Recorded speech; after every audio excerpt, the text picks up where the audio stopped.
straight to prison. Life imprisonment without the possibility of parole. The sentencing of the man who killed 4 Idaho students back in 2022. Congress is looking for improvement. Thousands of victims not having their calls answered by their government. When it comes to natural disaster response, our DC Bureau is live. And a healthier option in the kitchen. Some are going to be better than others. The deciding factor in cooking oils. These stories and more coming up on Newsbreak.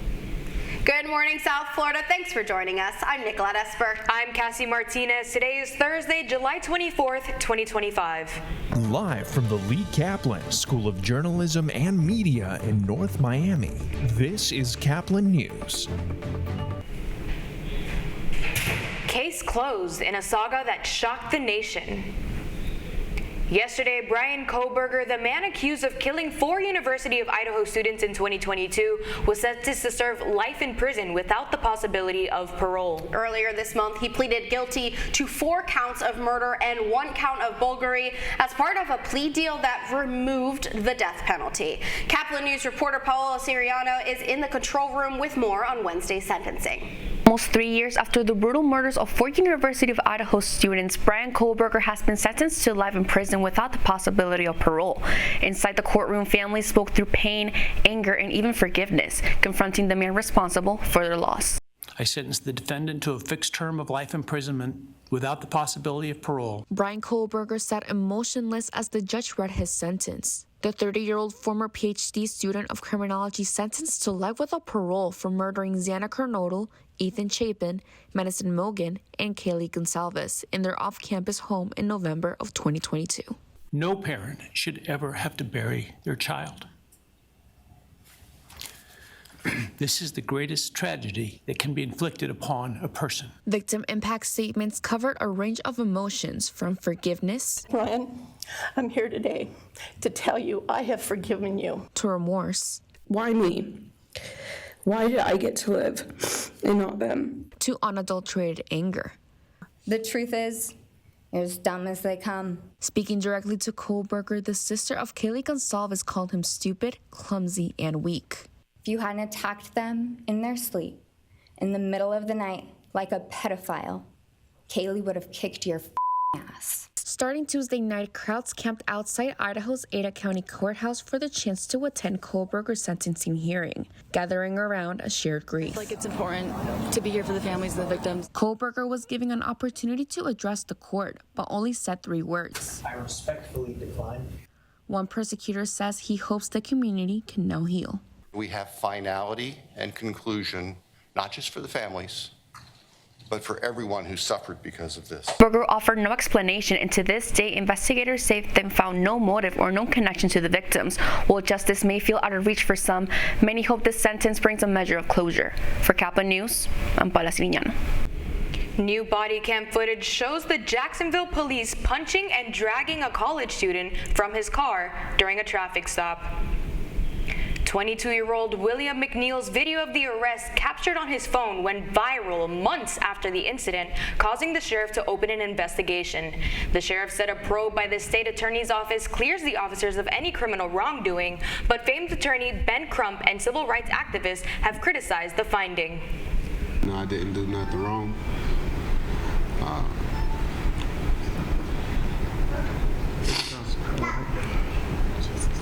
I was really just scared. And that's it. McNeil was pulled over for having his headlights off, though the arrest occurred during the day, his lawyer said. Body cam footage of the encounter shows McNeil being asked to leave his vehicle repeatedly. The investigation into the incident is ongoing. It remains unclear if McNeil plans to sue the sheriff's office. Calls for transparency over files related to Jeffrey Epstein are stirring controversy in Washington. Now, House Republicans are facing criticism for announcing an early start to the August recess. This comes just as pressure mounts to release documents tied to Epstein's network. Our DC Bureau reporter Laura Iglesias has the details from the Capitol. Good morning, Laura. Good morning. Yes, I'm standing in front of the United States Capitol where pressure is growing on Republican lawmakers to release files connected to Jeffrey Epstein's network that could include the names of well-known individuals. President Trump spoke about making public of all the government's information on Epstein, and it was even one of his campaign promises. But now he says that there's nothing to see. Republican lawmakers held a press conference this week, but instead of answers, we learned that they're leaving early for the August recess, which started last night. House Speaker Mike Johnson made the announcement on Tuesday, prompting backlash from Democrats, who argue that the early departure is a way to avoid accountability. They accuse Republican leadership of dodging debate over a growing public demand, the full release of Epstein-related files. This is an epic cover-up, right? This is a cover-up of epic proportions where you've got the majority party literally having us leave Congress early and not having the Rules Committee meet because they don't want to deal with releasing the Epstein files. We should release the Epstein files. It is what Donald Trump campaigned on. It's what Attorney General Pam Bondi talked about this February when she said the Epstein client list was, quote, sitting on her desk right now. Why don't we have that client list? But Republican leaders say that the Justice Department is already handling the matter. Johnson insists that there is no need for Congress to intervene in a process that's already underway. You have to allow the legislation to ripen, and you also have to allow the administration the space to do what it is doing. The president has said clearly, and he has now ordered his DOJ to do what it is we've all needed DOJ to do for years now, and that is to get everything released. So they're in the process of that. There's no purpose for Congress to push an administration to do something that they're already doing. Still, Democrats remain skeptical. They accuse the Republican Party and President Donald Trump of protecting powerful individuals who may be tied to Epstein's inner circle. As Congress enters its summer recess, the fight for transparency continues, as revelation that Attorney General Pam Bondi told President Trump in May that his name appeared in documents related to the Epstein case, as well as a Florida judge declined to release grand jury documents from the criminal probe into Jeffrey Epstein and ordered the Department of Justice to open a new case. For now, it remains unclear whether the Epstein files will be released and how much the public will actually get to know. In Washington, from Caplin News, I'm Laura Iglesias. Two men accused of torturing an Italian man for his cryptocurrency have been granted a $1 million bail each. John Woltz from Kentucky and William Duplessis of Miami pleaded not guilty to kidnapping and assault. Prosecutors say they beat the victim, threatened to kill his family, and held him hostage in a Manhattan townhouse until he gave up his Bitcoin password. Both men will appear in court again in October.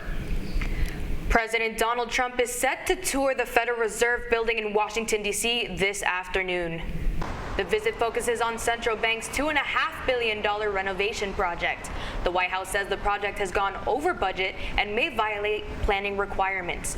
It's unclear if President Trump will meet Federal Chair Jerome Powell during the tour, with Trump and his aides repeatedly criticizing Powell for his interest rate policies as well as the renovation project. After a series of deadly natural disasters and rising public frustration, FEMA is under the microscope. Lawmakers grilled the agency's acting director during a heated hearing on Capitol Hill. That happening yesterday, and now there's questions whether the agency is doing enough or doing too little too late. Our DC Bureau reporter, Rosaura Mendoza, has more details about it. Good morning. Good morning. Yes, I'm standing just outside the Capitol, where lawmakers pushed FEMA's acting administrator to explain delays in breakdowns in recent disaster response effort. The tone was tense and at times confrontational, as members demanded accountability and urgent reform ahead of what could be a dangerous hurricane season. The nation's top disaster agency faced tough questions Wednesday on Capitol Hill. Lawmakers on the House Transportation and Infrastructure Committee demanded answers from FEMA's acting administrator about how the agency handled recent emergencies, including deadly flooding in Texas. Acting Director David Richardson defended FEMA's record, even as the committee is zeroing on delays in communication and response. The hearing came just days after agency's head of search and rescue resigned, feeling concerns of an internal strain. One committee member complained that having Homeland Security, Kristi Noem, sign off on major expenditures delays any help. To me, having someone, one person only, having to sign off on every contract of $100,000 or more is the definition of bureaucracy. And in this case, It led to thousands of victims not having their calls answered by their government. The debate comes as the Trump administration shifts its position from wanting to dismantle FEMA entirely to now calling for reforms, but questions remain about how prepared the agency is for what's shaping up to be an intense hurricane season. Cuts to the federal workforce, including key weather and emergency staff, have drawn additional scrutiny. Critics argue its weakness the country's ability to respond to disaster quickly and effectively, including the recent devastating floods in Texas. Majority of the calls were answered. There was never a lapse in contract. I can't see anything that we did wrong, and I think the President and the Secretary have acknowledged that, and so has Governor Abbott, by saying how well we did. Yesterday's hearing may not have delivered all the answers lawmakers were looking for, but it made one thing clear. FEMA is under pressure to prove it's ready for the next disaster. More oversight hearings are expected later this summer. Reporting for Washington, D.C. and for Caplin News, I'm Rosaura Mendoza. Sandy Alcantara turns back the clock at Lone Depot Park, but could it be his last start as a Marlin? Well, I know Marlins fans are hoping that that is not the case, but that's still ahead, and so is this story. I think plant-based oils, some are going to be better than others. Olive oil and avocado oil are going to have a better track record, for example. Cooking healthy isn't just about the ingredients, it's about what you cook with. Newsbreak will be back in just 2 minutes.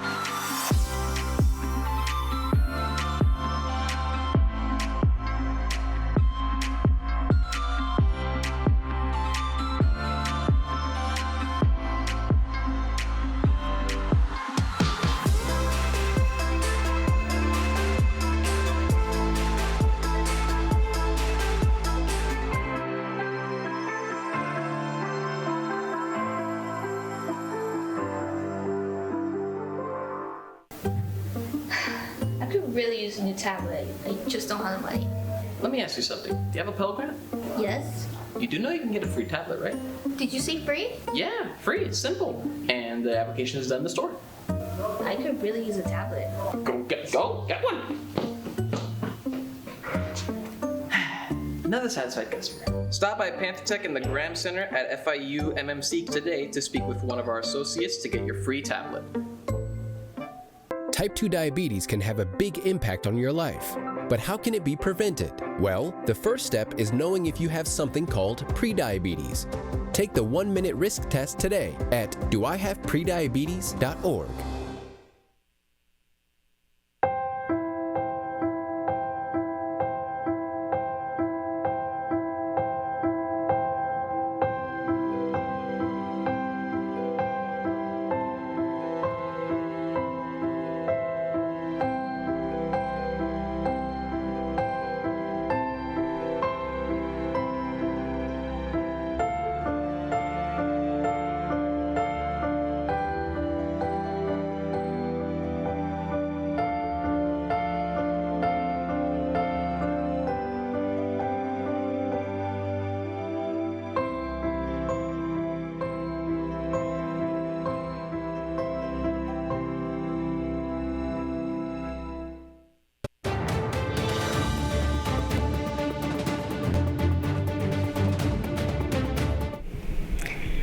Cook can make a big difference in how healthy your food is. Healthy eating goes beyond the ingredients. It also depends on the oil you use. Caplin News reporter Stephanie Tenya shows us what health experts say we should really be using in the kitchen. When it comes to cooking, there's many options, but they're not all equally healthy. There's sesame oil, avocado oil, olive oil, or options like this, and spray oil. From the School of Hospitality at FIU, we'll talk about health, oil, and how to make better choices when cooking. Cooking with butter and animal fats has been a tradition for generations, until research linked those methods to heart disease. I think that's what really prompted the desire and the need to find other ways of cooking foods. When oils are heated to high temperatures, their chemical structure can change, potentially releasing compounds that promote inflammation. Choosing the healthiest oil depends on your personal risk factors. If heart disease runs in your family, experts recommend limiting saturated fats. And then when you cook these things, especially at high temperatures, you may be releasing other chemicals. So it's really that pro-inflammatory state that people are most concerned about. Today, seed oils like canola are popular alternative, but they spark debate among. With regard to seed oils, though, I think plant-based oils, some are going to be better than others. Olive oil and avocado oil are going to have a better track record, for example. But even if you're looking at some of the seed-based oils specifically, canola oil probably going to be better than corn oil. Therefore, reading labels and knowing the smoke point of each oil can make a difference to your health. So now you know. Read your labels, know your risks, and don't let the taste itself guide you. And if you're still unsure about it, an air fryer could be your best friend in the kitchen. Reporting for Caplin News, I'm Stephanie Dania. The Marlins faced off the Padres last night at home, with the Marlins looking to win the tied series. Sandy Alcantara looked like his old self, and it might be for the last time in a Marlins uniform. Amid trade rumors and coming off of Tommy John surgery, Sandy spun 7 dominant innings of 1 unlearned run in a 3-2 win over the Padres. Manager Clayton McCullough called it, quote, a terrific outing, praising his resilience. And you know, Marlins fans are hoping he stays, especially with how the season's been going, but we'll keep you updated if anything changes. You're watching Newsbreak, and we're coming right back.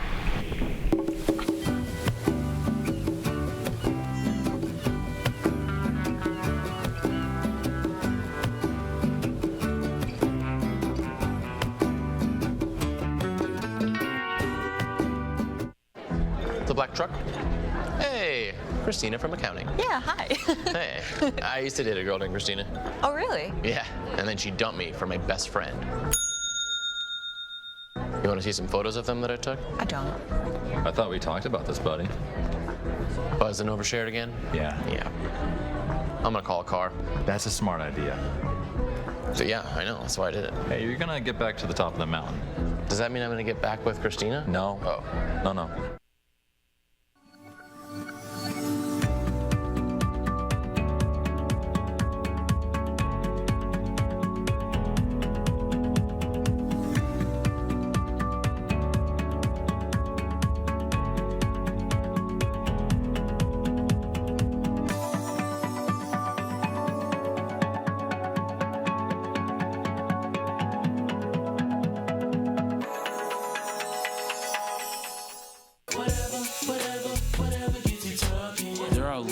To reach out to a friend about their mental health.